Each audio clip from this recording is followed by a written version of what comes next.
नमस्कार। आकाशवाणी जयपुर अजमेर से प्रस्तुत हैं प्रादेशिक समाचार।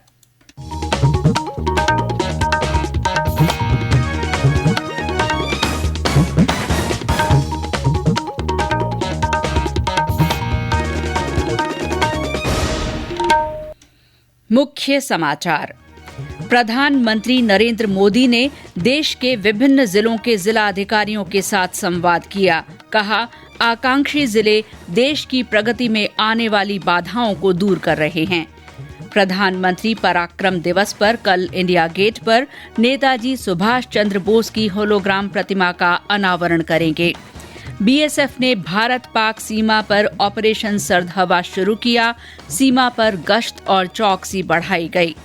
प्रदेश के ज्यादातर जिलों में कल देर रात शुरू हुआ मावठ का दौर आज सुबह तक जारी रहा।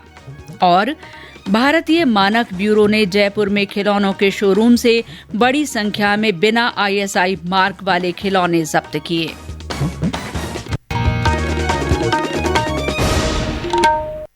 समाचारों के साथ मैं शीला चावला। देश में कोरोना संक्रमण में तेजी से वृद्धि हो रही है। कोरोना के नए वायरस ओमिक्रॉन से चिंताएं बढ़ी हैं। आपसे अपील है कि सावधान और सतर्क रहें। 15 से 18 वर्ष के किशोर और अन्य लोगों को टीकाकरण के लिए प्रेरित करें। बचाव के लिए कृपया 3 सरल उपायों का पालन अवश्य करें। मास्क लगाएं, 2 गज की सुरक्षित दूरी बनाए रखें, हाथ और चेहरा साफ रखें। कोविड से संबंधित किसी भी जानकारी और मार्गदर्शन के लिए राष्ट्रीय हेल्पलाइन नंबर 1075 पर संपर्क करें। और अब समाचार विस्तार से। प्रधानमंत्री नरेंद्र मोदी ने कहा है कि आकांक्षी जिले देश की प्रगति में आने वाली बाधाओं को दूर करते हुए इतिहास रच रहे हैं। प्रधानमंत्री ने आज इन जिलों के जिलाधिकारियों के साथ वीडियो कॉन्फ्रेंसिंग के जरिए संवाद किया। उन्होंने कहा कि आकांक्षी जिलों में प्रगति के लिए प्रशासन और जनता के बीच जुड़ाव जरूरी है। उन्होंने कहा कि पिछले 4 सालों के दौरान सभी आकांक्षी जिलों में जन धन खातों की संख्या में 5 गुना वृद्धि हुई है। इन जिलों के गांवों में हर घर में शौचालय और बिजली की सुविधा पहुंच चुकी है। उन्होंने कहा कि आकांक्षी जिले अभियान का उद्देश्य सेवाओं और सुविधाओं को 100% लोगों तक पहुंचाना है। बैठक में प्रधानमंत्री ने इन जिलों में सरकारी योजनाओं और कार्यक्रमों के कार्यान्वयन की प्रगति और वर्तमान स्थिति के बारे में जानकारी ली। श्री मोदी ने कहा कि सरकार ने देश के पिछड़े जिलों के विकास पर विशेष ध्यान दिया है।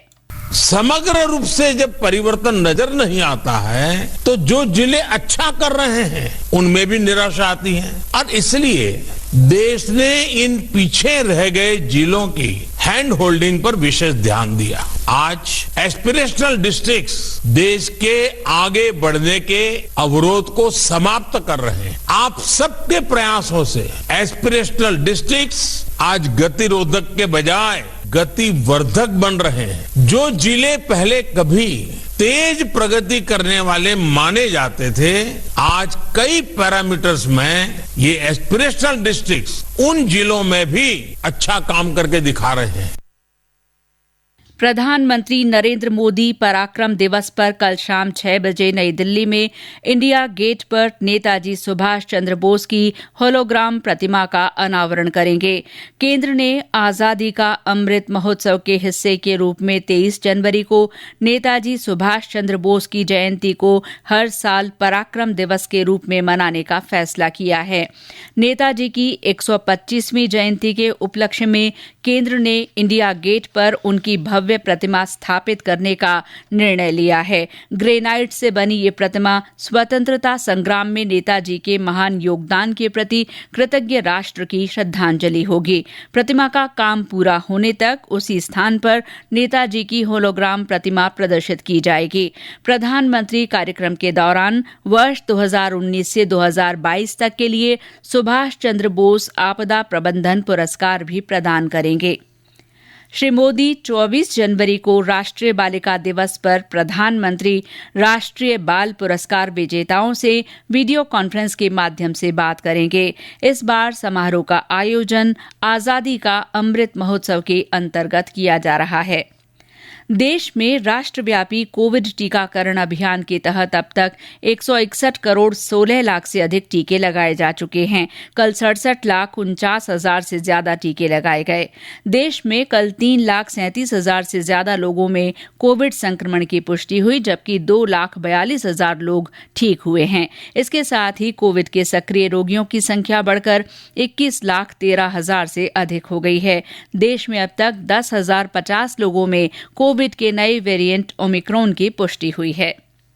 प्रदेश में कोविड संक्रमण की दर में लगातार बढ़ोतरी हो रही है। जनवरी के पहले सप्ताह में संक्रमण दर करीब 4% थी, जो अब बढ़कर 18% से ज्यादा हो गई है। और ब्यौरा हमारे संवाददाता से। राज्य में बीते एक सप्ताह में कोविड संक्रमण दर 18% से ऊपर दर्ज की गई है। यानी कोविड के हर 100 नमूनों में 18 लोगों में संक्रमण की पुष्टि हो रही है। जयपुर और जोधपुर में तो संक्रमण दर औसत से कहीं ज्यादा है। संक्रमण दर के साथ साथ कोविड से होने वाली मृत्यु दर में बढ़ोतरी हुई है। पिछले एक सप्ताह में कोविड मृत्यु दर 0.08% रही है, जबकि जनवरी के दूसरे सप्ताह में 0.04% थी। प्रदेश में सक्रिय मामलों की संख्या भी लगातार बढ़ रही है। राहत की बात यह है कि अस्पतालों में भर्ती होने वाले मरीजों की संख्या अभी भी बहुत कम है। जितेंद्र द्विवेदी, आकाशवाणी समाचार, जयपुर। कोरोना संक्रमित हो चुके लोग अब 3 महीने बाद ही टीके लगवा सकेंगे। ये नए निर्देश एहतियाती खुराक पर भी लागू होगा। केंद्रीय स्वास्थ्य मंत्रालय ने आज सभी राज्यों को इस संबंध में निर्देश जारी किए हैं। जिन लोगों में कोरोना संक्रमण की पुष्टि हुई है, वे ठीक होने के 3 महीने बाद ही टीके लगवाएं, इसके निर्देश दिए गए हैं। कोविड संबंधी राष्ट्रीय हेल्पलाइन नंबर हमारी वेबसाइट newsonair.gov.in पर उपलब्ध हैं। ये समाचार आकाशवाणी जयपुर अजमेर से प्रसारित किए जा रहे हैं। समाचारों में आगे हैं ऑपरेशन सर्द हवा और मौसम का हाल, लेकिन पहले ये संदेश।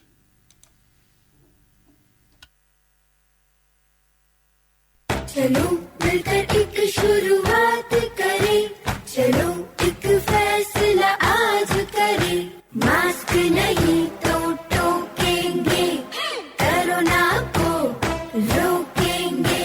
चलो एक इरादा करते हैं, चलो कुछ वादा करते हैं।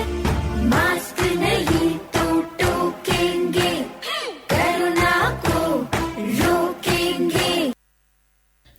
समाचारों में आपका फिर स्वागत है।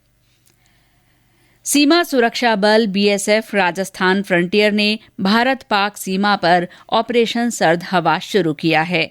ये ऑपरेशन 28 जनवरी तक चलेगा। हमारे बीकानेर संवाददाता ने बताया कि बल ने सीमा पर नियमित गश्त और चौकसी बढ़ा दी है।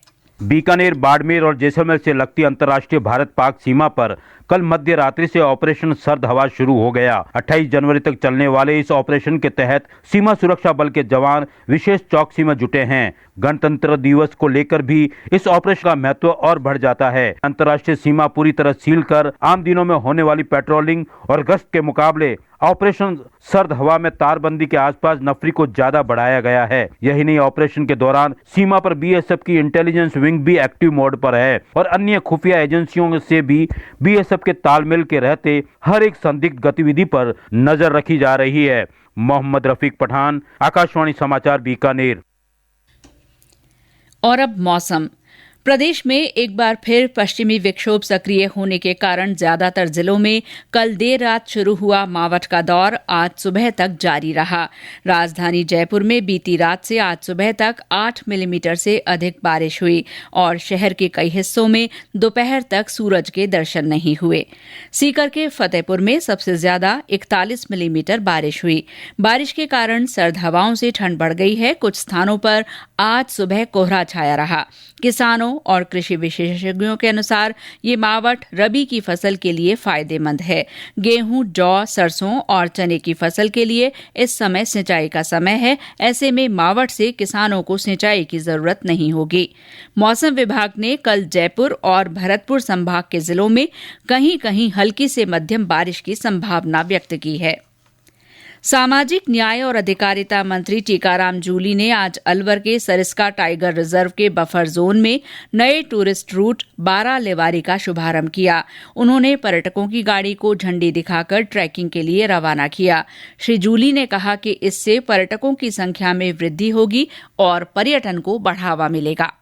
सरिस्का अलवर के लिए बड़ा ऐतिहासिक दिन है। एक नया ट्रैक यहाँ पे शुरू हुआ है, नया रूट यहाँ पे बना है और अभी तक जितने भी रूट थे वो सारे सरिस्का जो यहाँ से 30 किलोमीटर जाने के बाद में शुरू होते थे। ये पहला ऐसा ट्रैक है जो शहर से शुरू हो रहा है और इसके अलावा और भी 3 नए ट्रैक बनाए जाएंगे, जिसके अंदर अभी यहाँ टाइग्रेस ने बच्चे भी दिए हैं अभी 400 मीटर की दूरी पे, तो लोगों को उनके भी दर्शन होंगे।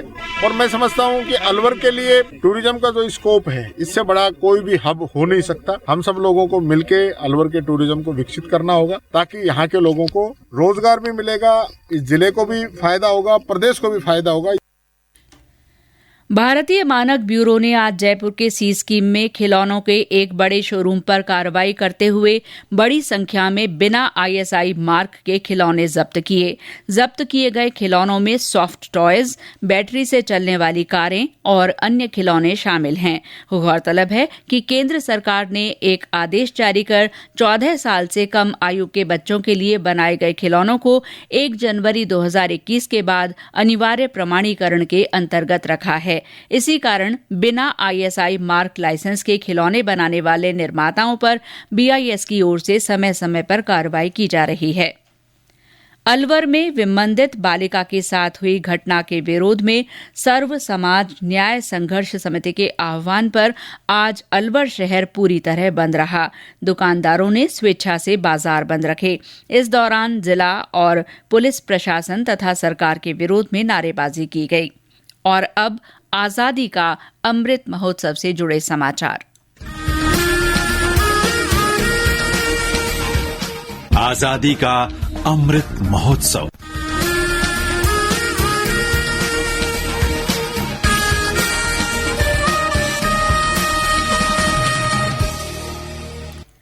आजादी का अमृत महोत्सव के तहत बीकानेर में योग विभाग, महाराजा गंगा सिंह विश्वविद्यालय, योग संघ और एक स्पोर्ट्स एकेडमी की ओर से सूर्य नमस्कार अभियान का समापन समारोह आयोजित किया गया।